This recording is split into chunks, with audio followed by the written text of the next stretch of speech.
ಆದ್ರೆ ಆಗ್ಲೇ ಹೇಳಿದ್ರು ಇಲ್ಲಿ ಹಸಿ ದಂಪತಿಗಳು ಬಿಸಿ ದಂಪತಿಗಳು ಅಂತ. ಆದ್ರೆ ನಿಮ್ಮನ್ನೆಲ್ಲ ನೋಡಿದ್ರೆ ಹಸಿ ದಂಪತಿಗಳು ಬಿಸಿ ದಂಪತಿಗಳಿಗಿಂತ ಖುಷಿ ದಂಪತಿಗಳ ತರ ಕಾಣಿಸ್ತಾ ಇದೆ. ಆದ್ರಿಂದ ಇದೊಂದು ವಿಶೇಷ. ಇನ್ನೊಂದು ವಿಶೇಷ ಏನು ಅಂದ್ರೆ ಅವ್ರು ಹೇಳಿದ್ರು, ಆ ಗುಂಡೂರಾವ್ ಹೇಳಿದ್ರು ಆತ್ಮಗಳು ದಗದಗಿಸ್ತಾ ಇದೆ. ಈ ಗುಂಡೂರಾವ್ ಹೇಳೋದು ಇಲ್ಲಿ ನೋಡಿದ್ರೆ ಆತ್ಮಗಳು ದಗದಗಿಸ್ತಾ ಇಲ್ಲ, ನಗಿಸ್ತಾ ಇದೆ. ಕರೆಕ್ಟ್, ಚೆನ್ನಾಗಿದೆ. ಅದ್ ಬೇಕಲ್ಲ, ಇದ್ ಬೇಕಲ್ಲ, ಇದೇ ಬೆಟರ್. ಯಾಕಂದ್ರೆ ಕೆಲಸಲ್ಲಿ ಬೌಲಿಂಗ್ ಚೇಂಜ್ ಮಾಡಿದ್ರೆ ವಿಕೆಟ್ ಬೀಳತ್ತಂತ IPL ಅದು ನನ್ನ ತತ್ವನೇ ಅದು. ನನ್ನ ಜೀವನದಲ್ಲಿ ತತ್ವ. ನಮ್ಮ ಜೀವನ ನಮ್ಮ ಮೈಕು ನಮ್ಮ ಕೈನಲ್ಲಿ ಇರ್ಬೇಕು. ಅವಾಗ ಯಾರು ಏನ್ ಹೇಳ್ತಾ ಇದ್ದೆ, ಹಾಗೆ ಆತ್ಮಗಳೆಲ್ಲ ನಗನಗಿಸ್ತಾ ಇದೆ ಅಂತ.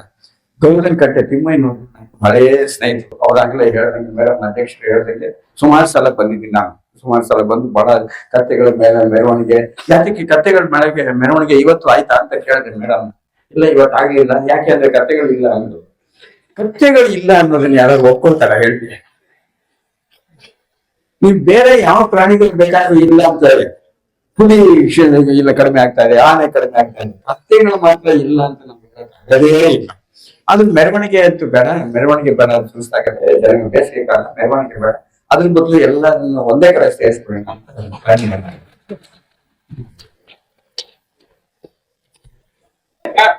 ಹೌದಾ? ಬೇಸಿಗೆ ಕಾಲದಲ್ಲಿ ಈಗೆಲ್ಲ ಶಾಲಿ ವಾಹನ ಶಕೆ ಅಂತೆಲ್ಲ ಇವಾಗ ಇದ್ ಮಾಡಿದ್ರು. ಯುಗಾದಿ ಕವಿಗೋಷ್ಠಿ, ಯುಗಾದಿ ಹಾಸ್ಯಗೋಷ್ಠಿ ಎಲ್ಲ ಮಾಡಿದಾಗ ಶಾಲಿ ವಾಹನ ಶಕೆ. ಮೊನ್ನೆ ಒಂದು ಟಿವಿನಲ್ಲಿ ಹೇಳಿದೆ ನಾನು, ಶಾಲಿ ವಾಹನ ಶಕೆ ಈಗ, ಅದಕ್ಕೆ ಶಾಲಾ ವಾಹನಗಳಿಗೆ ರಜಾ. ಸೊ ಈ ಹಾಸ್ಯ ಅನ್ನೋದು ಹೇಗೆ, ಯಾಕೆ ಎಲ್ರಿಗೂ ಯಾಕೆ ಬರಲ್ಲ, ಅಥವಾ ಕೆಲವ್ರಿಗೆ ಮಾತ್ರ ಬರುತ್ತಾ, ಎಲ್ರಿಗೂ ಬರುತ್ತಾ ಅಂತ ಒಂದೇನೋ ಚರ್ಚೆ ಮಾಡಕ್ ನಾನು ಜಾಸ್ತಿ ಸೀರಿಯಸ್ ಆಗಿ ಜಾಸ್ತಿ ಮಾತಾಡ. ಕೆಲವು ವಿಚಾರಗಳನ್ನ ಹೀಗೆ ಅನ್ನೋದು ಸುಮ್ಮನೆ ಹಂಚ್ಕೊಂಡ್ಬಿಡ್ತೀನಿ. ಹಾಸ್ಯ ಹೇಗೆ ಹುಟ್ಟುತ್ತೆ ಅಂತ ಕೈಲಾಸಂದು ಕೇಳ್ತಂತೆ. ಕರ್ನಾಟಕ ಪ್ರಹಸನ ಪ್ರಪಿತಾಮಹ ಕೈಲಾಸಂ ಇದ್ರಲ್ಲ, ಅವ್ರ ಹಾಸ್ಯ ಹೇಗೆ ಹುಟ್ಟುತ್ತೆ ಅಂತ ಇದುವರೆಗೂ ಯಾರೋ ಡೆಫಿನೇಷನ್ ಹೇಳಕ್ಕಾಗುತ್ತೆ. ಇರೋದನ್ನ ಬೇರೆ ತರ ಹಂಗಲ್ವ ಹಂಗೆಲ್ಲ ಹೇಳೋದು. ಅವ್ರು ಕೈಲಾಸಂ ಒಂದು ಡೆಫಿನೇಷನ್ ಕೊಟ್ಟಿದ್ದಾರೆ. ಹಾಸ್ಯ ಹೇಗೆ ಹುಟ್ಟುತ್ತೆ ಅಂದ್ರೆ, ಜೀವನದಲ್ಲಿ ನಡೆಯುವ ಘಟನೆಗಳನ್ನ ವಕ್ರ ದೃಷ್ಟಿಯಿಂದ ನೋಡಿದ್ರೆ ಹಾಸ್ಯ ಹುಟ್ಟತ್ತೆ. ಜೀವನನೇ ವಕ್ರ ದೃಷ್ಟಿಯಿಂದ ನೋಡಿದ್ರೆ ಫಿಲಾಸಫಿ ಹುಟ್ಟತ್ತೆ. ಅಲ್ವಾ?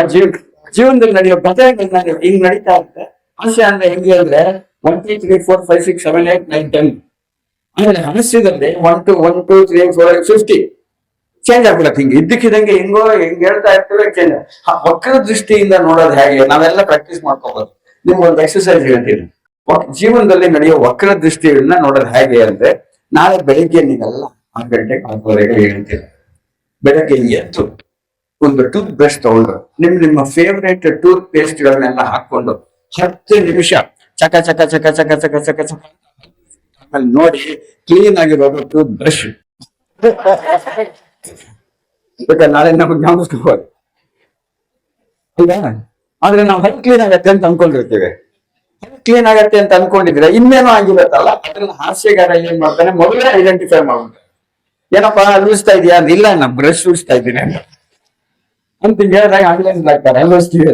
ಇದನ್ನೇ ನಾವು ಹಾಸ್ಯ ಬಹಳ ಹಳೆಯ ಕಾಲದಲ್ಲೆಲ್ಲ ಮಾಡ್ಕೊಂಡ್ಬಂದ್ರು. ಕನ್ನಡ ಸಾಹಿತ್ಯ ಸಿಕ್ಕಾಪಟ್ಟೆ ಸಂತೋಷ ಅಂದ್ರೆ, ನಮ್ಮ ಹಾಸ್ಯ ಅಂದ್ರೆ ಬರೀ ಜೋಕುಗಳು ಅಷ್ಟೇ ಅಲ್ಲದೆ ಅದು ಸಾಹಿತ್ಯ ಆಧಾರಿತ ಆಗ್ಬೇಕು. ಮಿತ್ರ ನಾವೆಲ್ಲ ಶುರು ಮಾಡಿದಾಗ ಹಾಸ್ಯೋತ್ಸವ ಅಂತ ಶುರು ಮಾಡಿದಾಗ ಅದಕ್ಕೊಂದು ಟ್ಯಾಗ್ಲೈನ್ ಕೊಟ್ಟಿದ್ವಿ. ಅದೇನಂದ್ರೆ, ಸಾಹಿತ್ಯ ಆಧಾರಿತ ಸದಭಿರುಚಿಯ ಹಾಸ್ಯ. ಸಾಹಿತ್ಯ ಆಧಾರಿತ ಆಗಿರ್ಬೇಕು ಮತ್ತು ಸದಭಿರುಚಿ ಆಗಿರ್ಬೇಕು. ಅದಕ್ಕೆ ನಾನು ಕೈಲಾಸಂದು ಅವಾಗ ಸಾಹಿತಿಗಳನ್ನೆಲ್ಲ ಕೋಟ್ ಮಾಡ್ತಾ ಇರ್ತೀನಿ. ಇದು ಜೀವನದಲ್ಲಿ ವಕ್ರ ದೃಷ್ಟಿಯಿಂದ ನೋಡೋದು ಹೆಂಗೆ ಅಂದ್ರೆ, ಹಳೇದು ಅಂತ ನಾನು ಫಸ್ಟ್ ಟೈಮ್ ಬಂದಾಗ ಹೇಳಿದ್ದೆ, ಗುರುವೀರಣ್ಣ ರಂಗೂತಿರಲ್ಲ ಎಲ್ಲ. ವಕ್ರ ದೃಷ್ಟಿ ಅಂದ್ರೆ ಹೆಂಗೆ ಗೊತ್ತಾ ಮೇಡಮ್? ಒಬ್ಬ ಕೂತಿದ್ನಂತಿಲ್ಲಿ, ಒಂದು ನಾಯಿ ಹೋಗ್ತಾ ಇತ್ತು. ನಾಯಿ ಹಿಂಗೆ ಬಾಲ, ಅದಕ್ಕೆ ಇವನಿಗೆ ಪೈಪು, ಈ ತರದ್ದು ಒಂದು ಪೈಪು, ಊರ ಕೊಡವೆ ಇರುತ್ತಲ್ಲ ಮನೇಲಿ, ಬಚ್ಚಲ ಮನೇಲಿ ಊರ ಕೊಡವೆ, ಆ ಕೊಡವೆನ ನಾಯಿ ಬಾಲಕ್ಕೆ ಹಂಗಾಗ್ತದೆ. ನಾಯಿ ಬಾಲಕ್ಕೆ ಹಿಂಗ್ ಹಾಕ್ತಾ ಇದ್ದಂತೆ ಅಂದ್ಬಿಟ್ಟು ಓಡಾಡ್ತಾ ಇತ್ತು. ತಿರುಗಿ ಹತ್ತಿಸ್ಕೊಂಡು ಹೋಗೋದು, ಅದನ್ನ ನಿಲ್ಲಿಸ್ಬಿಟ್ಟು ಹಿಂಗ್ ಬಾಯಿಲ್ಲ ಹಿಂಗ್ ಹಾಕ್ತಾ ಇರೋದು, ಕೊಳವೆನ ಹಾಕ್ತಾ ಇರೋದು. ಹಿಂಗೆ ಓಡಾಡ್ಕೊಳ್ತಾ ಇದ್ದಾನೆ. ಅಲ್ಲಿ ಯಾರೋ ಕೂತಿದ್ದವ್ರು ಗೌಡ್ರು ಒಬ್ರು ಕೂತ್ಕೊಂಡ್ರೆ, ಮಾತಾಡ್ತಾ ಇದೆ, ತಮ್ಮ ನೀವೇನ್ ಬುದ್ಧಿ ಇದೆಯಾ? ಯಾಕೆ ಸ್ವಾಮಿ, ಏನ್ ಬುದ್ಧಿ ಯಾಕೆ? ಅಲ್ಲ, ಪೈಪ್ ಹಾಕ್ತಾ ಇದೆಯಲ್ಲ ನಾಯಿ ಬಾಲಕ್ಕೆ, ನಾಯಿ ಬಾಲ ಡೊಂಕು ಅಂತ ನಿನಗೆ ಗೊತ್ತಿಲ್ವಾ? ಅದಕ್ಕೆ ಇವ್ನು ಹೇಳಿದ್ನೆ, ಗೊತ್ತು, ನಾನು ಈ ಪೈಪ್ ಬೆಂಡ್ ಮಾಡ್ಬೇಕಾಯ್ತು, ಅದಕ್ಕೆ ಆಗ್ತಾ ಇದೆ.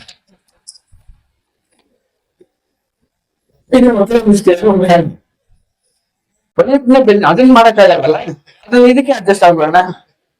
ನಮ್ ಎಂತ ಫಿಲಾಸಫಿ ಇದೆ ಅಂದ್ರೆ, ನಾವು ಯಾವ್ದನ್ನೋ ಮಾಡಕ್ ಹೋಗ್ತೀವಿ, ಅದು ಆಗಲ್ಲ ಅಂತಂದ್ರೆ ನಾವು ಇದನ್ನ ಅಜೆಂಡಾನೇ ಚೇಂಜ್ ಮಾಡ್ಬಿಡೋದು. ಜೀವನದಲ್ಲಿ ನಾವು ಹೆಂಡತಿನ ಬದಲಾಯಿಸಕ್ಕೆ ಹಿಂಗ್ ಹೋಗ್ತೀವಿ, ಅಲ್ಲ ಬದಲಾಯಿಸೋದಂದ್ರೆ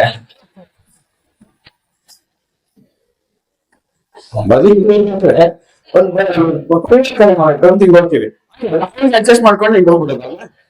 ಜೀವನದಲ್ಲಿ ಅದೇ ತರ ಆಗಿವಾಗ ಬಹಳ ಚೆನ್ನಾಗಿ ಹೇಳಿದ್ರು ಸ್ನೇಹಿತರೊಬ್ರು, ರಾಮನಾಥ್ ಅಂತಿದ್ದಾರೆ, ಅವರು ಇಲ್ಲಿ ಬರ್ಬೇಕಾಗಿತ್ತು. ಈ ಸುಧಾ ಪತ್ರಿಕೆಯಲ್ಲಿ ಕ್ವಶನ್ ಆನ್ಸರ್ ಕೆಲವು ಸರಿ ಅವರು ಈ ತರದ ಒಂದು ಪ್ರಶ್ನೆ ಬಂದಿದೆ, ನಿಮ್ಗೇನ್ ಅನ್ಸತ್ತೆ, ಈ ತರ ನನ್ಗೆ ಉತ್ತರ ಕೊಡ್ಬೇಕು ಅಂತಿದೀನಿ, ಏನ್ ಅನ್ಸತ್ತೆ ಅಂತ ನನಗೆ ಕೇಳ್ತಾರೆ. ಓಕೆ, ಅದ್ರ ಬಗ್ಗೆ ಹಿಂಗ್ ಕೊಡಿ, ಹಿಂಗ್ ಕೆಲವು ಸಲ ಹಿಂಗಾಗ್ತೀವಿ. ಈ ಗಿಣಿ ಬಗ್ಗೆ ಒಂದು ದತ್ತಿ ಇಟ್ಟಿರೋದು ಕನ್ನಡ ಸಾಹಿತ್ಯ ಪರಿಷತ್ನ ಬಹಳ ಬಗ್ಗೆ. ಒಬ್ಬ ಮನುಷ್ಯ ಇದ್ನಂತೆ, ವಕ್ರ ದೃಷ್ಟಿ ಅನ್ನಕ್ಕೆ ಒಬ್ಬ ಮನುಷ್ಯ ಇದ್ನಂತೆ, ಅವನು ಒಂದು ಮನೆ ಕಟ್ಸಿದ, ಫಸ್ಟ್ ಕ್ಲಾಸ್ ಮನೆ ಕಟ್ಸಿದ. ಅವನೊಂಥರ ಕ್ರಿಯೇಟಿವ್. ಜನಗಳು ಸಾಮಾನ್ಯವಾಗಿ ಎಲ್ಲರೂ ಏನ್ ಮಾಡ್ತಾರೋ ಅದನ್ನ ನಾನು ಮಾಡಬಾರ್ದು, ಬೇರೆ ಒಂಥರ ಕ್ರಿಯೇಟಿವ್ ಆಗಿ ಏನ್ ಮಾಡ್ಬೇಕು ಅಂತ ಅವನ ಯೋಚನೆ. ಇವಾಗ ಗಿಣಿ ದತ್ತಿ ಅನ್ನೋದು ಯಾರ್ಯಾರು ಮಾಡಿರುತ್ತೆ ಐಡಿಯಾ ಬಂತಲ್ಲ, ಹೊಸ ತರ ತನ್ನದು. ಹಾಗೆ ಇವನು ಏನ್ ಮಾಡ್ದ, ಮನೆಯಲ್ಲೆಲ್ಲ ಕಟ್ಸ್ಬಿಟ್ಟ, ಒಂದು 20-25 ಸ್ಕ್ವೇರ್ ಮನೆ ಕಟ್ಸಿ ಏನಾದ್ರು ಇದು ಏನಂತಾರೆ ಅದಕ್ಕೆ ಇಂಟೀರಿಯರ್ಸ್ ಮಾಡ್ಬೇಕಾದ್ರೆ ಬೇರೆ ಬೇರೆ ತರ ಸೋಫಾಗಳು, ಬೇರೆ ಬೇರೆ ತರ ಲೈಟ್ಗಳು, ಏನೇನೋ ಯಾರೋ ಮಾಡದೇ ಇರೋದೆಲ್ಲ ಮಾಡ್ತಾ ಇದ್ದ. ಅವ್ರಿಗೆ ಒಂದು ಆಸೆ ಆಯ್ತು, ಒಂದು ಪಕ್ಷಿ ಸಾಕ್ಬೇಕು ಅಂತ, ಒಂದು ಹಕ್ಕಿ. ಯಾವ ಹಕ್ಕಿ ಸಾಕೋದು? ಗಿಣಿ ಸಾಕೋದೆಲ್ಲ ಕಾಮನ್, ಪಕ್ಷಿ. ಆಮೇಲೆ ಮೀನ್ ಸಾಕೋದು ಕಾಮನ್, ಮೀನ್ ಪಕ್ಷಿ ಅದೇ ಮೀನ್ ಸಾಕೋದೆಲ್ಲ ಕಾಮನ್. ಇನ್ನು ನಾಯಿ, ಕತ್ತೆ, ಕುರಿ ಅದಂತೆಲ್ಲ ಇರೋದು. ಇನ್ನು ಸೊಳ್ಳೆ ತಿಗಣೆ ಸಾಕ್ಬೇಕಾಗೆಲ್ಲ ಅದ್ರಾಗ ಅದೇ ಬರ್ತಾ ಇರೋದು. ಇವನ್ ಏನ್ ಯೋಚನೆ ಮಾಡ್ದ, ಇವ್ರಿಗೆ ಡೌಟ್ ಬಂತು. ಈ ರಾಮನಾಥ್ ಅವನು ಪ್ರಶ್ನೆ ಕೇಳ್ದ, ಏನಂದ್ರೆ, ಸರ್ ನಾನೊಂದು ಹಕ್ಕಿ ಸಾಕ್ಬೇಕು ಅಂತಿದ್ದೀನಿ, ಕಾಗೆ ಸಾಕುವ ಗೂಬೆ ಸಾಕುವ ಅಂತ ಡೌಟ್. ಹೇಗಿದೆ ಕ್ರಿಯೇಟಿವಿಟಿನಲ್ಲಿ ಈ ತರ ಒಂದು ಇದುವರೆಗೆ ಯಾರು ಸಾಕಿಲ್ಲ.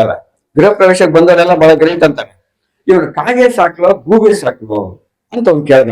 ಈಗ ನಮ್ಮ ಸ್ನೇಹಿತರು ಉತ್ತರ ಹೇಳಿದ್ರು, ಚರ್ಚೆ ಮಾಡಿ ಇವ್ರಿಗೆ ಕಾಗೆ ಸಾಕುವ ಗೂಬೆ ಸಾಕುವ ಅಂತ ಯೋಚನೆ ಮಾಡ್ತಾ ಇದ್ದೀನಿ.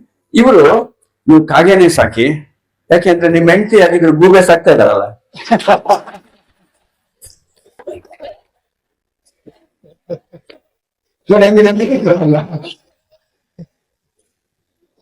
ಸೊ ಇದು ಎಷ್ಟು ಮೀನಿಂಗ್ ನಮ್ಮ ಜೀವನದಲ್ಲಿ ಯಾವ ನಾಯಿ ಬರೋ ತರ ಇದು, ಅದನ್ನ ಆಗಲ್ಲ ಅಂತಂದ್ರೆ ನಾವು ಅದಕ್ಕೆ ಅಡ್ಜಸ್ಟ್ ಮಾಡ್ಕೊಂಡು ಹೋಗ್ಬಿಡೋದು ಅಲ್ವಾ. ಕೆಲವು ಸಲ ನಮ್ಮ ಜೀವನ ಅನ್ನೋದೇ ಬರೀ ಅಡ್ಜಸ್ಟ್ಮೆಂಟ್ ಅಂತಾರೆ. To be happy in life, to be peaceful in life, to be comfortable in life, there is only one principle, just adjust ಅಂತ.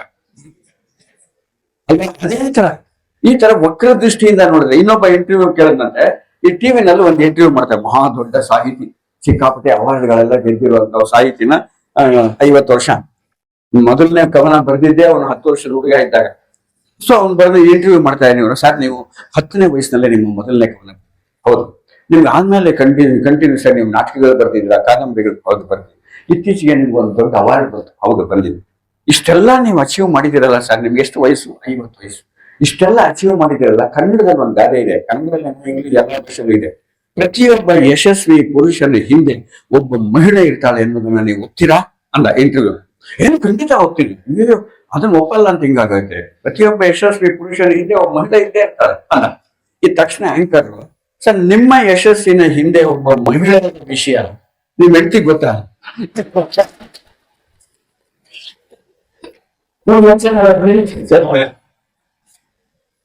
ಯಾವುದೇ ಒಂದು ಡೈರೆಕ್ಷನ್ ತಗೊಂಡೋಗ್ತಾ ಇರುತ್ತೆ, ತಿಳಿಸ್ಕೊಂಡ್ರೆ ಸಮಸ್ಯೆ. ಏನೋ ಎಕ್ಸ್ಪೆಕ್ಟ್ ಮಾಡ್ತಾ ಇದ್ದೆ ಹಿಂಗೆ ಆಗತ್ತೆ ಅಂತ,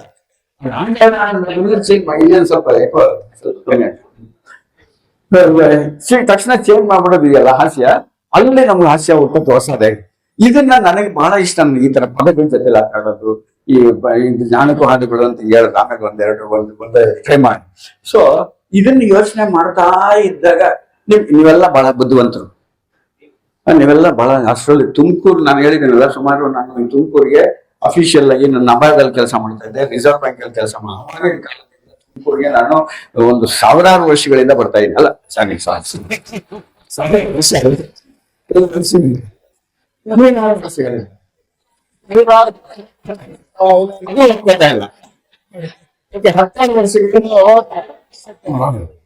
ಹತ್ತಾರು ಸಾವಿರ ವರ್ಷಗಳಿಂದ ಇನ್ನೂ ಅಲ್ಲೇ ಇದ್ದೀನಿ ಅಂತ.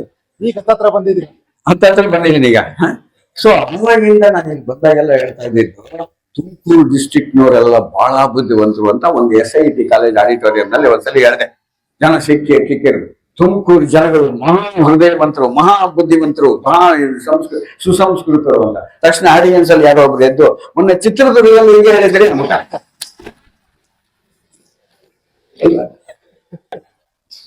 ಅಲ್ಲ ಯಾಕೆ ಹೇಳಕ್ ಬೆಳೆದಂದ್ರೆ ಮತ್ತೆ ಕೆಲವು ಹೊಸ ಹೊಸ ಪದಗಳು ಇವತ್ತು ಕನ್ನಡ ಸಾಹಿತ್ಯ ಪರಿಷತ್ ಆದ್ರಿಂದ ಇಲ್ಲಿ ಹೊಸ ಕನ್ನಡ ಪದಗಳನ್ನ ಸೃಷ್ಟಿ. ಈಗಾಗಲೇ ಕನ್ನಡ ಬಹಳ ಇಂಪ್ರೂವ್ ಮಾಡ್ಬೇಕು, ಎಲ್ಲ ಮಾತಾಡ್ತಾ ಇಲ್ಲ. ಮಕ್ಕಳಿಗೆಲ್ಲ ಕನ್ನಡನೇ ಬರಲ್ಲ, ಎಲ್ಲರೂ ಮೊಬೈಲ್ ಬರುತ್ತೆ ಅಂತ ಕರೆಕ್ಟ್ ಹೇಳಿದ್ರು ಬಾಲಕೃಷ್ಣ. ಸೊ ಮಕ್ಕಳೆಲ್ಲ ನೋಡ್ಕೊಂಡು ಮೊಬೈಲೇ ಆಗಿರೋದ್ರಿಂದ ಕನ್ನಡ ಮುಂದೆ ತಗೊಂಡೋಗೋರು ಯಾರು ನೋಡಿ. ಇಷ್ಟು ಜನ ಸೇರಿದೀವಿ ನಾವು, ಆದ್ರೆ ಜನಗಳು ನನಗೆ ಅನ್ಸೋದೇನಪ್ಪ ಅಂತಂದ್ರೆ ಯಂಗ್ಸ್ಟರ್ಸೇ ಬಹಳ ಕಡಿಮೆ ಇದ್ದಾರೆ, ಇಲ್ವೇ ಇದೆ ಅಲ್ಲ ನಿಮ್ಮನ್ ಬಿಟ್ಟು. ಮೊನ್ನೆ ಒಂದ್ ಕಡೆ ಇದೇ ತರ ಹೋಗಿದೆ, ಎಲ್ಲ ಬರೀ ವಯಸ್ಸಾದ್ರು. ಇಂದಿನ ಯುವ ಪೀಳಿಗೆ ಎತ್ತ ಸಾಗುತ್ತಿದೆ ಅಂತ ಒಂದ್ ಚರ್ಚೆ. ಎಲ್ಲ ಮುದುಕರು ಕೂತ್ಕೊಂಡಿದ್ರು, ಇದೇ ತರ ಒಂದ್ ಹುಡುಗಿ ಚಿಕ್ಕ ವಯಸ್ಸು. ಬರೀ ಯುವ ಪೀಳಿಗೆ ಇಲ್ವೇ ಇಲ್ವಲ್ಲ, ಬರೀ ಒಂದೇ ಒಂದು ಹುಡುಗಿ ಇದಾರಲ್ಲ ಅಂದ್ರೆ ಹಿಂದ್ಗಡೆ ಸೀಟ್ ನಲ್ಲಿ ಆವತ್ತಾನೆ ಮದುವೆ ಆಗಿರುವಂತ ಒಂದ್ ಜೋಡಿ ಮದುವೆ ಆಗಿ ಆಗಿತ್ತು. ಹನಿಮೂನ್ ಮುಗಿಸ್ಕೊಂಡ್ ಬಂದು ಅಲ್ಲಿ ಕೂತ್ಕೊಂಡಿದ್ರು. ಗಂಡ ಹೆಂಡತಿ ಇಬ್ರು ಕೂತಿದ್ದಾರೆ, ಒಬ್ಬರೇ ಇಬ್ರು ಯಂಗ್ಸ್ಟರ್ ಅಂದೆ. ಇಲ್ಲ ಅಂದ್ರೆ ಅಂತ ಕೇಳಿದ್ರು ಅಮ್ಮ. ತಕ್ಷಣ ನಾನು ಹೇಳಿದೆ, ಇಲ್ಲ ನಿಮ್ಮನ್ನು ಗಮನಿಸ್ದೆ, ನಿಮ್ ಯಜಮಾನ್ರು ತಪ್ಪು ತಿಳ್ಕೊಳ್ತಾರೆ ಅಂತ ಹೇಳಿಲ್ಲ. ಅವ್ರು ಯಂಗ್ಸ್ಟರ್ ಅಂದ್ಬಿಟ್ರೆ ಯಾಕಂದ್ರೆ ಸೊ ಯಾಕೆ ಅಂತಂದ್ರೆ ಆಶ್ಚರ್ಯದಲ್ಲಿ ನಮ್ಮ ಯಂಗ್ಸ್ಟರ್ಸ್ಗೆ ಕನ್ನಡ ತಲುಪೋದು ಹೆಂಗೆ. ಪುಸ್ತಕ ಓದಿ ಅಂದ್ರೆ ಯಾರು ಓದಲ್ಲ. ಈಗ ರಾಮಾಯಣ ದರ್ಶನ ಓದಿ ಅಂದ್ರೆ ಯಾರು ಓದಲ್ಲ. ಗೃಹಭಂಗ ಓದಿ ಅಂದ್ರೆ ಮದುಮಗಳು ಓದಿ ಅಂದ್ರೆ ಇವಾಗೆಲ್ಲ ಓದಲ್ಲ. ಅವರಿಗೆ ಕನ್ನಡ ಯಾವ ರೀತಿ ತಲುಪಿಸ್ಬೇಕು ಅನ್ನಕ್ಕೆ ಒಂದು ಹೊಸ ತರ ಏನು ಅಟೆಂಪ್ಟ್ ಮಾಡಿದೆ. ಅವ್ರಿಗೆ ಇಷ್ಟವಾಗಿರೋ ಸಬ್ಜೆಕ್ಟ್ ಇಂಗ್ಲಿಷ್ ಆಮೇಲೆ ಕಂಪ್ಯೂಟರ್ ಏನೋ ಅನ್ಕೋತಾರಲ್ಲ, ಅದ್ರ ಮುಖಾಂತರ ಹೇಳ್ಬಿಡೋದು. ನೀವೇನ್ ಓದ್ತಾ ಇದ್ದೀರಾ? Seventh, very good, first class. Seventh. ನಿಮ್ಗೊಂದು ಪ್ರಶ್ನೆ ಕೇಳ್ತೀನಿ. ಇವಾಗ ಎಲ್ರು ನಮ್ಮ ಮೊಬೈಲ್ ಅಡಿಕ್ಟ್ ಹಾಕೊಂಡಿದ್ವಿ ನಾವೆಲ್ಲ. ಮೊಬೈಲ್ ಹಿಂದೆ ಬೆಳಗ್ಗೆ ಆಗೋದಿಲ್ಲ. ಮಗು ಅಳ್ತಾ ಇದ್ರೆ ಮೊದಲು ಚಂದ್ರನ್ ತೋರಿಸ್ತಾರೆ, ಸೂರ್ಯನ್ ತೋರಿಸ್ತಾರೆ, ಇವಾಗ ಡೇ ಅಂತ ವಿಡಿಯೋ ಕಾಲ್. ಮುದುಕರಿಗೂ ಅದೇ ತರ. ಮುದುಕರು ವಯಸ್ಸಲ್ಲಿ ನಿಂದೆ ರಾತ್ರಿ ಎಲ್ಲ ನಿದ್ದೆನೆ ಬರ್ತಾ ಇಲ್ಲ.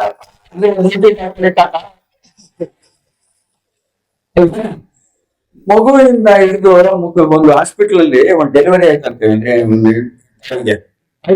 ಡೆಲಿವರಿ ಆದ್ಮೇಲೆ ತಾಯಿಯಾರ.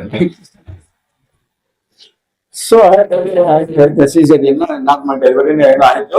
ಒಂದು ಸ್ವಲ್ಪ ಹೊತ್ತು ಜ್ಞಾನ ತಪ್ಪೋಗಿದೆ, ಬರ್ಲಿಲ್ಲ ಪಾಪ, ಸಿಕ್ಕಾಪಟ್ಟೆ ಪ್ರಾಬ್ಲಮ್ ಆಗಿತ್ತು. ಡೆಲಿವರಿ ಆಗಿ ಕೊನೆಯಲ್ಲಿ ಒಂದು ಅರ್ಧ ಗಂಟೆ ಆದ್ಮೇಲೆ ತಕ್ಷಣ ನಿಧಾನಕ್ಕೆ ಎಲ್ಲಿ ಎಲ್ಲಿ ಎಲ್ಲಿ ಅಂತ ಹೇಳ್ತಾಳೆ.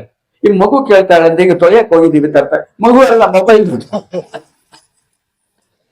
ಇಷ್ಟೊಂದು ನಾವು ಹೊರದಾಗಲೇ ಇಟ್ಕೊಂಡಿರ್ತೀವಲ್ಲ. ಈಗ ಒಂದು ಪ್ರಶ್ನೆ, ಮೊದಲನೇ ಪ್ರಶ್ನೆ, ತುಮಕೂರು ಕನ್ನಡ ಅಂದ್ರೆ ಅದು ಬೇರೆ ತರ ಅಂತಲ್ಲ. ತುಮಕೂರು ಜಿಲ್ಲೆಯವರು, ತುಮಕೂರಿನವರು ಒಂದು ಕನ್ನಡಕ್ಕೆ ಹೊಸ ಪದ ಸೃಷ್ಟಿ ಮಾಡಿ ಕೊಡ್ಬೇಕು. ಕಂಪ್ಯೂಟರ್ ಅಡಿಕ್ಟ್ ಅಂತಾರೆ ಇಂಗ್ಲಿಷ್ ನಲ್ಲಿ ಅಲ್ಲ, ಕಂಪ್ಯೂಟರ್ ಅಡಿಕ್ಟ್ ಅನ್ನಕ್ಕೆ ಕನ್ನಡದಲ್ಲಿ ಏನನ್ಬೋದು? ಅಲ್ಲ, ಫುಲ್ ಹೇಳ್ಬಿಡಿ ಹಿಂಗೆ, ಫುಲ್ ಕಂಪ್ಯೂಟರ್ ಅಡಿಕ್ಟ್ ಈ ತರ ಫುಲ್. ಗಣಕಯಂತ್ರ ವ್ಯಸನಿ, ಕರೆಕ್ಟಾ? ಗಣಕಯಂತ್ರ. ಇನ್ನೇನಾದ್ರೂ ಪದ ಇದೆಯಾ? ಗಣಕಯಂತ್ರ ಅದೇ ವ್ಯಸನಿ ಆಯ್ತು. ಇನ್ನೇನಾದ್ರು? ಗಣಕಯಂತ್ರ ಗುಲಾಮ. ಗಣಕಯಂತ್ರ ಈಗ ನೋಡಿ ಇಷ್ಟೊಂದು ಎಷ್ಟಿದೆ. ಗಣಕಯಂತ್ರ ವ್ಯಸನಿ, ಗಣಕಯಂತ್ರ ಗುಲಾಮ, ಆಮೇಲೆ ಇನ್ನೊಬ್ರು ಯಾರು ಚಟ ಅಂದ್ರು. ಮನುಷ್ಯ ಹಿಂಗ್ ಹೇಳ್ತಾರೆ, ಗಣಕಯಂತ್ರ ಚಟಿ ಅನ್ನಕ್ಕಾಗಲ್ಲ, ಚಟಿ ಅನ್ನಕ್ಕಾಗಲ್ಲ. ಸಿಂಪಲ್ ಪದ ಏನೋ ಮುಂದೆ ಅಲ್ಲ, ಫುಲ್ ಬರ್ಬೇಕು, ಬಹಳ ಸರಳ. ಕನ್ನಡ ಅನ್ನೋದು ನಾವು ಅಷ್ಟು ಹುಡುಗರಿಗೆ ಹೆಂಗ್ ಹೇಳ್ಬೇಕು ಅಂದ್ರೆ, ಕನ್ನಡ ಅನ್ನೋದು ಕಷ್ಟ ಅಲ್ಲ. ಹಳೆಗನ್ನಡ ಇದೆಲ್ಲ ಕಷ್ಟ ಇರ್ಬೋದು. ಕನ್ನಡ ಅನ್ನೋದನ್ನು ಬಹಳಷ್ಟು ಸುಲಭ. ಎಷ್ಟು ಸುಲಭ ಅಂದ್ರೆ ಇಂಗ್ಲಿಷ್ಗಿಂತ ಸುಲಭ ಅಂತ ಪ್ರೂವ್ ಮಾಡ್ತೀನಿ ನಾನು ಜನರಲಿ.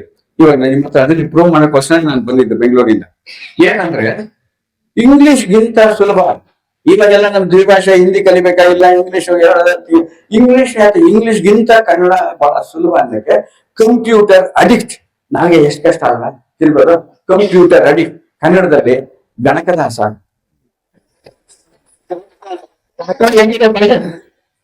ಹೌದಾ? ಗಣಕದಾಸ ಇದು ನಾವು ಹೇಳ್ಕೊಂಡ್ಬಿಡಿ. ಅವ್ರು ನಿಮ್ಗೊಂದು ಸಣ್ಣ ಘಟನೆ ಹೇಳ್ಬೇಕು ನಿಮ್ಗೆ. ಸುಮಾರು ವರ್ಷಗಳಿಂದ ಯಾವುದೋ ಒಂದು ಟಿವಿ ಚಾನೆಲ್ ರಾಜ್ಯೋತ್ಸವ, ಒಂದು ವಿಶೇಷವಾಗಿ ರಾಜ್ಯೋತ್ಸವ ಮಾಡ್ಬೇಕು ಅಂತ ನನಗೆ ಕರೆದಿದ್ರು. 4 ಜನ ಚೀಫ್ ಗೆಸ್ಟ್ಗಳು. ಈಗ ಸದ್ಯಕ್ಕೆ ನಾವು ಇದನ್ನ ಕನ್ನಡ ಸಾಹಿತ್ಯ ಪರಿಷತ್ ಅನ್ನೋದನ್ನ ಮರೆತು ನಾವು ಟಿವಿ ಸ್ಟುಡಿಯೋ ಯಾವ್ದೋ ಒಂದು ಟಿವಿ 9 10 11 ಅಲ್ಲಿ ಇದೀವಿ ಅಂತ ಇಟ್ಕೊಳ್ಳಿ. ಇಲ್ಲಿ 4 ಜನ ಚೀಫ್ ಗೆಸ್ಟ್ ಈ ಕಡೆ ಕೂತ್ಕೊಂಡಿದೀವಿ. ಇಲ್ಲಿ ಶೂಟಿಂಗ್ ನಡೀತಾ ಇದೆ, ಕ್ಯಾಮ್ರಾ ಲೈಟ್ಸ್ ಗೀಸ್ ಎಲ್ಲ ಮಾಡ್ತಾ ಇದ್ದಾರೆ, ಕ್ಯಾಮ್ರಾ ಎಲ್ಲ ಅರೇಂಜ್ ಮಾಡ್ತಾ ಇದ್ದಾರೆ ಆ ಕಡೆ. ಅದಕ್ಕೆ ಮಾಡಕ್ ಮುಂಚೆ 4 ಜನ ಇಲ್ಲಿ ನಿರೂಪಕಿ ನಾವು 4 ಜನ ಕೂರಿಸ್ಬೋದು. ಒಬ್ಬ ಡಾಕ್ಟ್ರು, ಒಬ್ರು ಇಂಜಿನಿಯರ್ ಅಲ್ಲ, ಒಬ್ಬ ಡಾಕ್ಟ್ರು, ಒಬ್ಬ ಲಾಯರ್, ಒಬ್ರು ಸೈಂಟಿಸ್ಟ್, ನಾನೊಬ್ಬ ಬ್ಯಾಂಕರ್. 4 ಜನ ಕರೆಸಿ ಕೂರಿಸ್ಬಿಟ್ಟು ನಮ್ಮ ಎಕ್ಸ್ಪ್ಲೈನ್ ಮಾಡ್ತಾರೆ ನಮ್ಗೆ ಶೂಟಿಂಗ್ ಹೆಂಗಿತ್ತು ಅಂತ. 4 ಜನ ಕೂರಿಸಿ ನಮ್ಗೆಲ್ಲ ಬಿಸ್ಕೆಟ್ ಹಾಕಿ, ಬಿಸ್ಕೆಟ್ ಹಾಕಿದ್ರೆ ಬಿಸ್ಕೆಟ್ ಕೊಟ್ಬಿಟ್ಟು ಎಕ್ಸ್ಪ್ಲೈನ್ ಮಾಡಿ, ಸರ್ ಇದು ವಿಶೇಷ ರಾಜ್ಯೋತ್ಸವ. ಈಗ ನೀವು 4 ಜನ ಬೇರೆ ಬೇರೆ ಉದ್ಯೋಗದಿಂದ ಬಂದಿದ್ದೀರಾ. ನಿಮ್ಮ ಉದ್ಯೋಗದಲ್ಲಿ ನಡೆದ ಸ್ವಾರಸ್ಯಕರ ಘಟನೆಗಳನ್ನ ಈ ನಮ್ಮ ವೀಕ್ಷಕರ ಹತ್ರ ಹಂಚ್ಕೋಬೇಕು. ಅನ್ಸುತ್ತ ಅಲ್ಲ, ಅವ್ರ ಲೈಫ್ ನಲ್ಲಿ ನಡೆದಿರುತ್ತೆ. ಆಮೇಲೆ ಲಾಯರ್, ಸೈಂಟಿಸ್ಟ್, ಬ್ಯಾಂಕರ್, ಇವ್ರ ಲೈಫ್ ನಲ್ಲಿ ನಡೆದಿರುವಂತ ಸ್ವಾರಸ್ಯಕರ ಘಟನೆಗಳನ್ನ ನಮ್ಮ ವೀಕ್ಷಕರಿಗೆ ಹಂಚ್ಕೋಬೇಕು. Yes okay madam. ಸರ್ ತಮ್ಮ ಪರಿಚಯ? I am Shankar Narayan, I am a doctor. I am a Shankar Narayan, I am a doctor. Sir ತಾವು? I am Chandrashekar, I am an advocate, I am lawyer. I am Jagadish, I am a scientist. ನಾನು ಹೇಳಿದೆ I am V Gundurao, I am a banker. Sir ಇದು ಕನ್ನಡ ಕಾರ್ಯಕ್ರಮ ಆದ್ರಿಂದ ಕನ್ನಡದಲ್ಲಿ ಮಾತಾಡೋದು. ಕನ್ನಡನೇ ನಾವು ಮಾತಾಡೋದು, ಹೇಳಿದ್ರಿಂದ ಹೇಳಿದ್ವಿ ಅಷ್ಟೇ ಅಂದ್ರು ಡಾಕ್ಟರ್. ಸರ್ ಅಷ್ಟೊತ್ತಿಗೆ ಇವನು ರೆಡಿ ಮಾಡ್ತೀನಲ್ಲ, ಬಸ್ ಐ 4 ಜನ ಲೈನ್ ಆಗಿ ಕೂರಿಸ್ಬಿಟ್ಟು ಈ ನಿರೂಪಕಿ ಕ್ಯಾಮ್ರಾ ಹಿಂಗ್ ಬಂದು ರಾಜ್ಯೋತ್ಸವದ ಶುಭಾಶಯಗಳು ವೀಕ್ಷಕರೇ. ಇವತ್ತು ಮತ್ತೆ 4 ಜನ ವಿಶೇಷ ಅತಿಥಿಗಳು ಬಂದಿದ್ದಾರೆ. ಅವರ ವಿವಿಧ ಕ್ಷೇತ್ರದಲ್ಲಿ ಆಗಿರುವ ಸ್ವಾರಸ್ಯಕರ ಘಟನೆಗಳನ್ನ ನಿಮ್ಮ ಮುಂದೆ ಹಂಚಿಕೊಳ್ತಾರೆ. ಈಗ ಸರ್ ತಮ್ಗೆ ಸರ್ ಪರಿಚಯ. ಇವರು ಎಲ್ರಿಗೂ ರಾಜ್ಯೋತ್ಸವದ ಶುಭಾಶಯಗಳು. ನನ್ನ ಹೆಸರು ಶಂಕರ್ ನಾರಾಯಣ್ ಅಂತ, ನಾನೊಬ್ಬ ವೈದ್ಯ, ಕರೆಕ್ಟಾ? ನನ್ನ ಹೆಸರು ಚಂದ್ರಶೇಖರ್ ಅಂತ, ನಾನೊಬ್ಬ ವಕೀಲ, ಕರೆಕ್ಟಾ? ನನ್ನ ಹೆಸರು ಜಗದೀಶ್ ಅಂತ, ನಾನೊಬ್ಬ ವಿಜ್ಞಾನಿ, ಕರೆಕ್ಟಾ? ನಾನು ಎಲ್ರಿಗೂ ನಮಸ್ಕಾರ. ನನ್ನ ಹೆಸರು ವೈ ವಿ ಗುಂಡೂರಾವ್ ಅಂತ, ನಾನೊಬ್ಬ ಬ್ಯಾಂಕರ್, ಕರೆಕ್ಟಾ? ಸಿಗ ತಕ್ಷಣ 1 ನಿಮಿಷ ಲೈಟ್ಸ್ ಆಫ್ ಅಂದ್ಬಿಟ್ಲ ಅಯ್ಯಮ್ಮ. ಯಾಕೆ ಮೇಡಮ್ ಅಂದ್ರೆ, ನೀವೇನು ಇಂಗ್ಲೆಂಡ್ ಓದಿದ್ದೀರಾ? ಇವ್ರು 3 ಜನ ಬಾಯಿ ಮುಚ್ಕೊಂಡು ನೀಟಾಗಿ ಜಾಸ್ತಿ ಕನ್ನಡದಲ್ಲಿ ಮಾತಾಡ್ತಾ ಇರುವಾಗ ನೀವೇನ್ ಮಹಾ ಬ್ಯಾಂಕರ್ ಅನ್ನೋದು? ನಾನು 40 ವರ್ಷ ಬ್ಯಾಂಕಲ್ಲಿ ಕೆಲಸ ಮಾಡ್ತಾ ಇದ್ದೆ. ರಿಸರ್ವ್ ಬ್ಯಾಂಕ್ ಆಫ್ ಇಂಡಿಯಾ ಮತ್ತು national bank for agriculture and rural development ಅಲ್ಲಿ ಮಾಡ್ತಾ ಇದ್ದಾನೋ. ಬ್ಯಾಂಕರ್ ಅನ್ನೋ ಕನ್ನಡದಲ್ಲಿ ಗೊತ್ತಾಗಿದೆ. ಏನು ಹೇಳ್ತಾ ಇದ್ದೀವಿ ಸರ್ ನೀವು? 1 ನಿಮಿಷ. ಏನು ಹೆಂಗೆ ಎಕ್ಸಾಂಪಲ್ ಹೇಳ್ಬಿಡ್ತೀನಿ. ಹೆಂಗೆ ಹೇಳ್ಬೇಕು ನೀವು ಆನ್ಸರ್ ಅಂದ್ರೆ, ಈಗ ನಾನು ತುಮಕೂರಿಗೆ ಬಂದಿದ್ದೀನಿ, ನನ್ನ ತಮ್ಮ ಇದ್ದಾನೆ, ನಿಮ್ಗೆ ಯಾವ್ದಾದ್ರು ಒಂದು ಹುಡುಗಿ ಇದ್ರೆ ಹೇಳಿ ಅಂತ ನಾನು ಕೇಳಿದೆ. ನಿಮ್ ತಮ್ಮ ಏನ್ ಕೆಲಸ ಮಾಡ್ತಾನೆ ಅಂತ, ಈಸ್ ಎ ಬ್ಯಾಂಕರ್ ಅಂತೀನಲ್ಲ, ಹಿಂಗೆ ಹೇಳ್ಬೇಕು. ದ್ರವ್ಯಾಲಯದಲ್ಲಿ ಕೆಲಸ ಮಾಡ್ತಾನೆ ಅಂತಾನ? Is A banker, is A doctor, is A lawyer, is A scientist, is A business man ಅನ್ನೋ ತರ ಬರ್ಬೇಕು. ಏನಿದೆ ಇದೇ ತರ ಸೈಲೆಂಟ್ ಆಗಿತ್ತು. ಆ ಲೈಟ್ ಬಾಯ್ಗಳು ಅವರು ಇವರೆಲ್ಲ. ನಾನು ಈ ಡಾಕ್ಟರ್ನ ಕೇಳಿದೆ, ಯಾರೋ ಅವ್ರ ಶಂಕರ್ ನಾರಾಯಣ್. ನನಗೆ ಗೊತ್ತಾಗ್ತಾ ಇಲ್ಲ ಸರ್, ಬ್ಯಾಂಕರ್ ಅನ್ನಕ್ಕೆ ಕನ್ನಡದಲ್ಲಿ ಏನು ಅಂತ ನಿಮಗ್ ಗೊತ್ತಾ? ಅವ್ರು ಏನಂದ್ರು ಗೊತ್ತಾ? ನನಗ್ ಬ್ಯಾಂಕರ್ ಅಂತ ಗೊತ್ತಿಲ್ಲ, ನನಗೆ ಎಷ್ಟೋ ಜನ ಬ್ಯಾಂಕರ್ಗಳು ಪೇಷಂಟ್ಗಳಿದ್ದಾರೆ.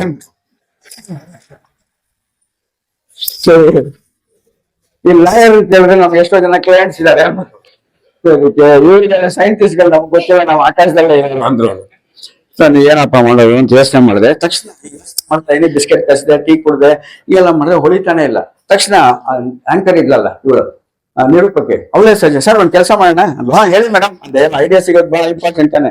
ಹೇಳಿ ಮೇಡಮ್ ಅಂದೆ, ಈಗ ನಿಮ್ಗೆ ಬ್ಯಾಂಕರ್ ಅನ್ನೋ ಕನ್ನಡದಲ್ಲಿ ಗೊತ್ತಿಲ್ಲದೆ ಇರೋದ್ರಿಂದ ನಿಮ್ಮನ್ನ ಬಿಟ್ಟು ಇವ್ರು 3 ಜನ ಇಟ್ಕೊಂಡೆ ಪ್ರೋಗ್ರಾಮ್ ಮಾಡ್ತಾರೆ. ಏನಪ್ಪ ಹಿಂಗಾಗೋಯ್ತು, ಓಲಾ ಬುಕ್ ಮಾಡಿ 500 ರೂಪಾಯಿ ಖರ್ಚು ಮಾಡ್ಕೊಂಡು ನಾ ಟಿವಿ ಶೂಟಿಂಗ್ ಅಂತ ಹೋಗಿದ್ರೆ ಬಿಟ್ಬಿಟ್ರೆ ಹಿಂಗಾಗತ್ತು ಅಂತ ಯೋಚನೆ ಮಾಡಿದೆ. ಒಂದ್ಸಲಿ ಟೀ ಕುಡಿದು ಒಂದ್ ಬಿಸ್ಕೆಟ್ ಕಸಿದೆ. ಜೈ ಕರ್ನಾಟಕ ಮಾತೆ. ಎಸ್ ಮೇಡಮ್ ಗೊತ್ತಾಯ್ತು ಅಂದೆ. ಬ್ಯಾಂಕರ್ ನನಗೆ ಏನ್ ಹೇಳಿ ಅಂದ್ರು, ಲೈಟ್ ಹಾಕಿ ಹೇಳ್ತೀನಿ ಅಂದೆ. ಲೈಟ್ಗಳೆಲ್ಲ ಆಯ್ತು. ಮೊದಲಿಂದ ವೀಕ್ಷಕರಿಗೆ ರಾಜ್ಯೋತ್ಸವ 4 ಜನ ವಿಶೇಷ ಅತಿಥಿಗಳು, ಅದೆಲ್ಲ ಮಾಮೂಲಿ ಡೈಲಾಗ್. ಈ ಶಂಕರ್ ನಾರಾಯಣ ಲಲ ಕ್ಯಾಮ್ರಾ ನನ್ನ ಹತ್ರ ಅಂತ ಬರ್ತಾ ಇದ್ದೆ. ನನ್ ಟರ್ನ್ ಬಂದಾಗ ಎಲ್ರಿಗೂ ರಾಜ್ಯೋತ್ಸವದ ಶುಭಾಶಯಗಳು. ನನ್ನ ಹೆಸರು ವೈ ವಿ ಗುಂಡೂರಾವ್ ಅಂತ, ನಾನು ಧನಗಾಯನು ಅಂತ.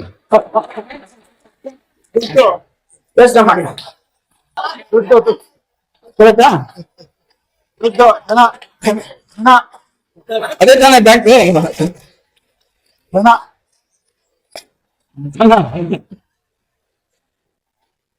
ನನ್ ತಮ್ಮ ಇದ್ದಾನೆ ತುಮಕೂರು ಹುಡುಗಿ ಇದ್ರೆ ಹೇಳಿ ಏನ್ ಮಾಡ್ತಾರೆ ನಿಮ್ ತಮ್ಮ ಅಂದ್ರೆ ದನ ಕಾಯ್ತಾ ಎಂಟೈರ್ ಬ್ಯಾಂಕಿನ ಕೆಲಸ ಬರೀ ದನ ಕಾಯೋದೆ ಬೇರೆ ಅದೊಂದು ಬೇರೆ ದನ